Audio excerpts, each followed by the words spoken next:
Welcome back. Nearly 90% of all Americans traveling over the Thanksgiving holiday will be driving, with the average long-distance trip at 214 miles.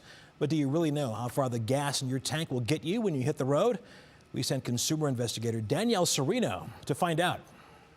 We're going road tripping to Oberlin. My producer Chris and I rented a 2017 Nissan Sentra filled with a quarter of a tank of gas and a distance to empty gauge, or DTE, that said we could drive 122 miles before we had to refuel. But we wanted to see how far we could drive after we were supposed to refill the tank.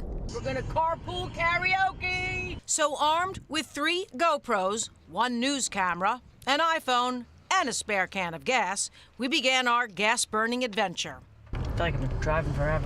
An hour and a half in, after stop-and-go rush hour traffic, My favorite to be driving in. our low fuel light kicked in, but we still had 37 miles left till we were empty. And that's when the singing Only the good die young. and the storytelling started. I ran out of gas once in my life in my 20s. My parents had to come pick me up and they were less than pleased. A few miles later, our DTE suddenly flatlined before we had driven that full 122 miles, Look at it, says, wait, we have no number. What?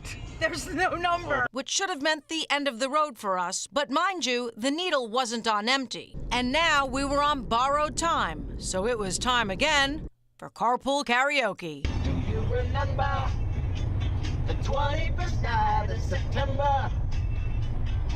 So I know.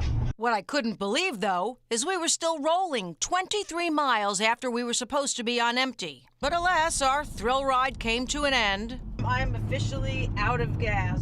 What? Got no acceleration. Wow. 165 miles after we hit the road and 43 miles after our DTE read empty. When you run out of gas, you run out of gas, I guess. If you want to find out how far your car can run on empty, check your owner's manual for the exact volume of your fuel tank.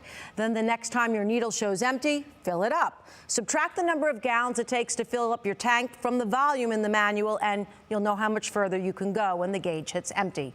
But you probably shouldn't push it.